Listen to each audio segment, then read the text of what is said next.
और मेरे भक्तों, आप लोग कैसे हैं? उम्मीद करती हूँ बढ़िया होंगे, फर्स्ट क्लास होंगे और बाबा को याद कर रहे होंगे। तो आज की जो बाबा की कहानी है ना, बहुत इंटरेस्टिंग है। आप मन से, दिल से ज़रूर सुनिएगा। आपको मतलब आप उनसे तो उनके चमत्कारों से परिचित हैं ही। इसको सुनने के बाद आप उनके और बड़े भक्त हो जाएंगे। वैसे मैं ये नहीं कह रही कि आप भक्त नहीं है, भक्त तो आप है ही, लेकिन हमें जब मतलब चमत्कारों के बारे में पता चलता है तो हमारी आस्था और बढ़ती जाती है कि और इस उम्मीद में कि शायद हमारे साथ भी कोई चमत्कार हो जाए। डेफिनेटली होगा, बस मन और श्रद्धा बना करके रखिए।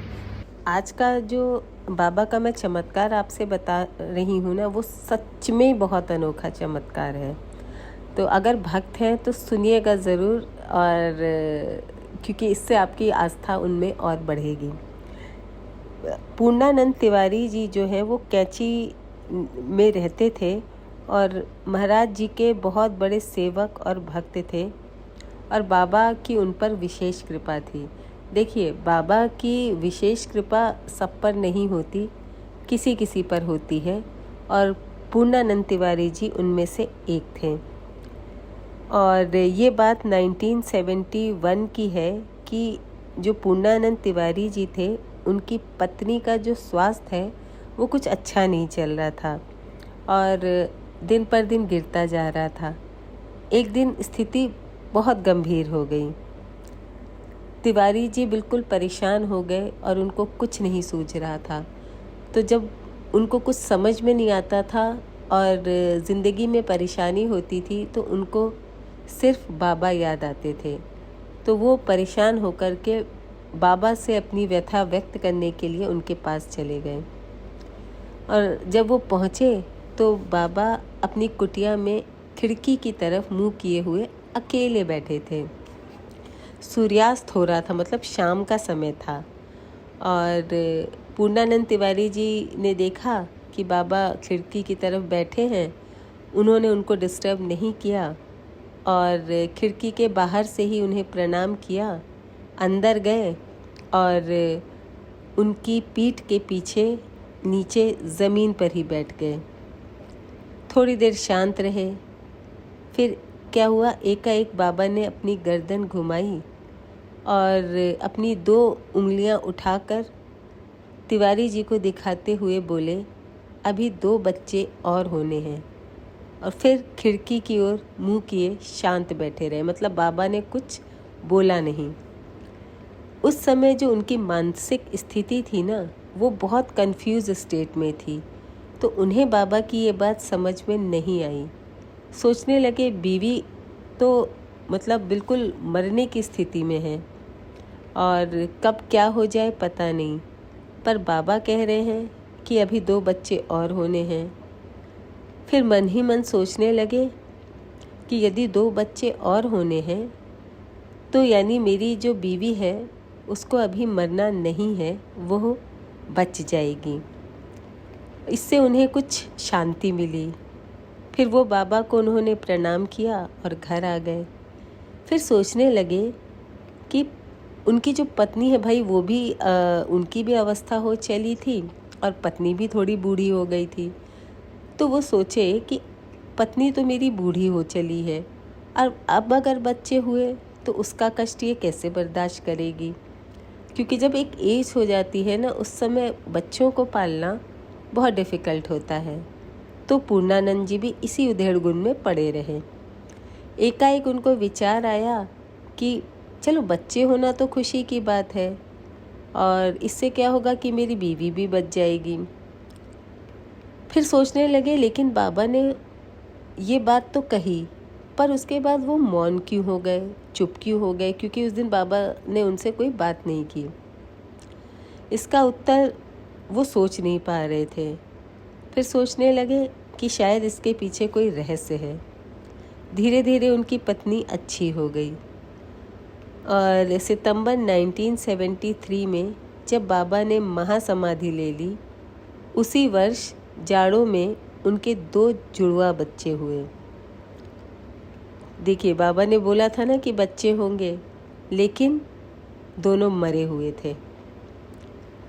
अब उनको बाबा के मौन हो जाने का रहस्य समझ आया कि उन्होंने ये तो कहा कि बच्चे होंगे, और शांत इसलिए हो गए थे क्योंकि बच्चों को मरा हुआ होना था।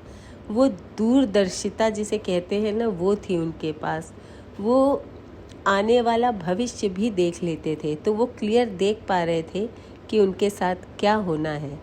इसीलिए वो मौन हो गए, और पूर्णानंद तिवारी जी को तब उनके मौन होने का जो रहस्य है वो समझ में आया। अब देखिए, आप बाबा जिन पर कृपा करते हैं वो तो करते ही हैं, लेकिन जैसा कि बोला गया कि जो अगर आपका कोई प्रारब्ध है जो कि बहुत भयंकर है, तो उसको तो भगवान श्री राम ने भी भोगा था, है ना। तो कृपा तो हुई बाबा की। देखिए, बीवी को उन्होंने बचा लिया, लेकिन जो उनका प्रारब्ध था थोड़ा तो उनको भोगना था। तो उनके दोनों बच्चे मरे हुए पैदा हुए, लेकिन उनकी बीवी पर ज़रूर बाबा की कृपा हुई। बाबा के जो चमत्कार है ना, उनकी जो लिस्ट है ना, वो अनगिनत है, और एक कहानी में सुनाना बहुत मुश्किल होता है, क्योंकि भरे हुए हैं बाबा के चमत्कार। किस पर क्या क्या कृपा हुई है ये बता पाना बहुत मुश्किल होता है, लेकिन थोड़ा थोड़ा जो पता चलता है, जो पढ़ा है, वो आपके साथ शेयर करती हूँ, क्योंकि बहुत लोग हैं जिन्होंने अपने अनुभव शेयर किए हैं।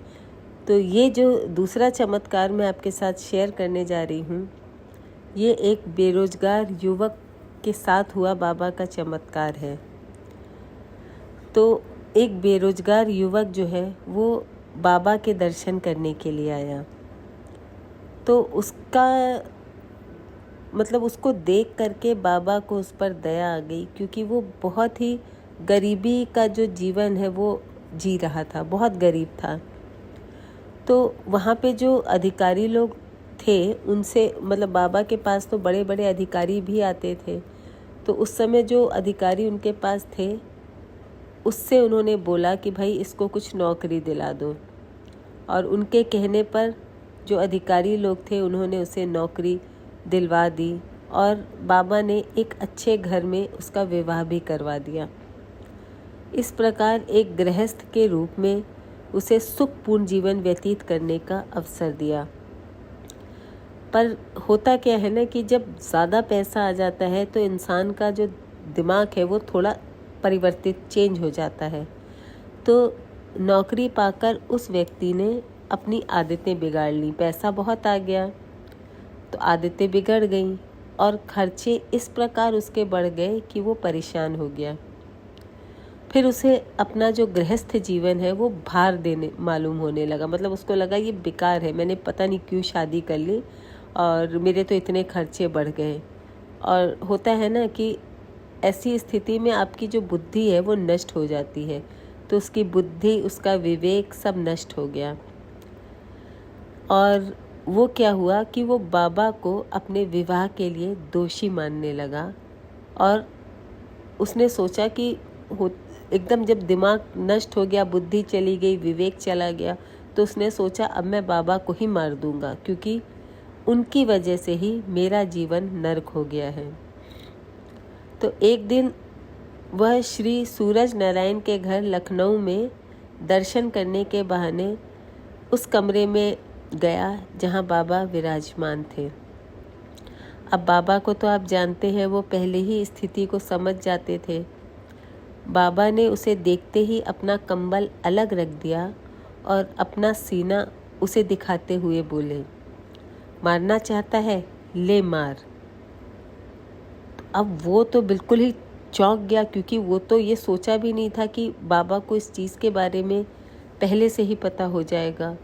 वो अब अपने इरादों की जानकारी जब उसने देखा कि बाबा को पहले ही हो गई है, तो वो बिल्कुल हक्का बक्का हो गया, और तुरंत बाबा ने उसका हाथ पकड़ा और बाहर ले गए और पूछने लगे, क्या बात है। अब उस व्यक्ति की जो हिम्मत थी ना, अब ऐसे कोई कहने लगे तो हिम्मत जवाब दे जाती है। तो उस व्यक्ति की भी हिम्मत जवाब दे गई, और उसके मुंह से जो वो सोच के आया था वो चीज़ बाहर आ गई। मतलब उसे बोलना पड़ा। और फिर क्या, उसने शर्म से अपना सर नीचा किया और वहाँ से चला गया। बाद में उसे अपने किए पे पश्चाताप हुआ। उसने अपनी बीवी से भी माफ़ी मांगी और फिर से एक खुशहाल गृहस्थ जीवन व्यतीत करने लगा।